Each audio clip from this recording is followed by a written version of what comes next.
So good day class. So for today, we talk about the conjunction. So what is conjunction? Conjunctions are words that connect words, link phrases or ideas, clauses or words together. You can think of these words as words that join phrases or different sentences together. When we say conjunctions, it is connected with the words. So without connected the words, they are possibility nga dili magkatugma ang usa ka sentence. That's why ang conjunctions ang buhaton niya kay iyaang i-connect ang mga ideas, phrases, and sentence sa isa ka words.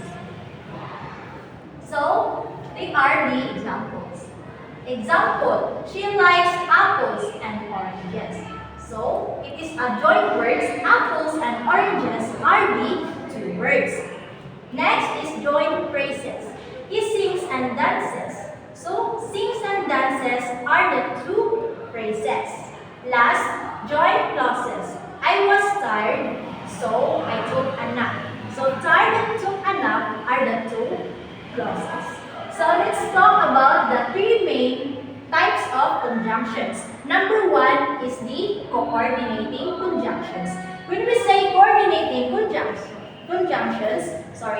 is used to combine two independent clauses.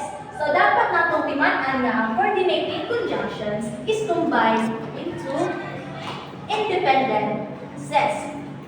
So, para mas masabtan nato o kung sa ang coordinating conjunctions, na ako'y gihatag nga usa ka acronym, which is the fun voice. F stands for, A stands for and, N stands for nor, B stands for but, O stands for or, Y stands for yet, and S stands for so. So each of these words, letters, have the examples. So let's talk about the form. So I have to buy a new computer, for I sold my computer. So coordinating conjunctions, the letter F, which is the for. Second is the and. DG and Aaron are cousins. So Natalie and. Third is the nor. He did not eat anything, nor did he talk to anyone. Next is the but. I want to play football, but I have to finish my homework first. Then or. Would you like to drink a cup of tea or coffee? Next is the yet. He had very little money, yet he bought me apples. And lastly, so. I am not feeling well, so I decided to sleep for a while. So the second one of the conjunctions will be the subordinating conjunctions. So subordinating conjunctions is like a glue word, which is kanang ang duha ka words is dili na siya pwede isang kasa. Bali unsay pair sa usa ka words is mao na din siya. Kay without the pair of the two words is like possibility nga magkalaylay o pasabot. Gets na ba? Okay. So ang subordinating conjunctions can be standalone, and no one part needs the other to make sense. So I have here the short term para mas masabtan ninyo or mas ma-analyze ninyo kung saan subordinating conjunctions. At pareha sa fun books. So we call it as isawawa book. When we say isawawa book, it stands for I in if, happens when something else happens. Second is the S is since, tells why or when something happens. A stands for as, shows why or when things happen. W, it is if, when. When tells when something happens. A, it is although, says something different is true.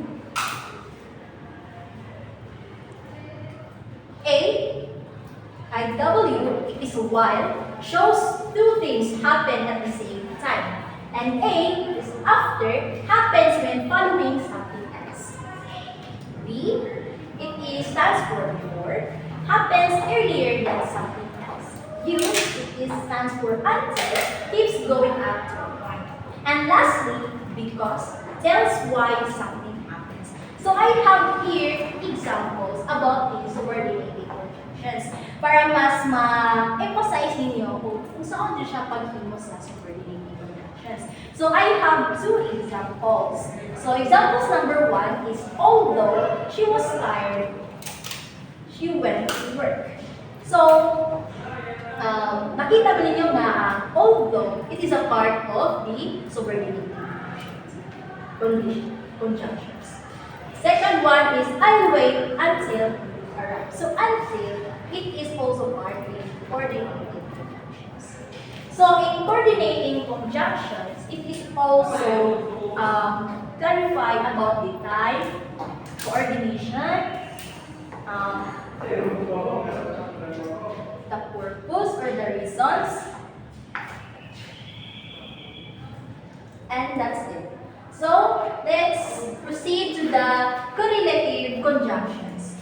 So correlative conjunctions, it is our pairs of words that work together to connect two related ideas such as either nor, both and not only, but also neither or. So sa correlative conjunctions is kung unsay ihatag nga examples within these conjunctions is not siya nga pair. So hindi na pwede either mapares yan ni also. So unsay nakakuan sa either no or siya that ang both and the and din na siya magka-shuffle. Mo na ang both sa correlative conjunctions. So they are examples. Either or.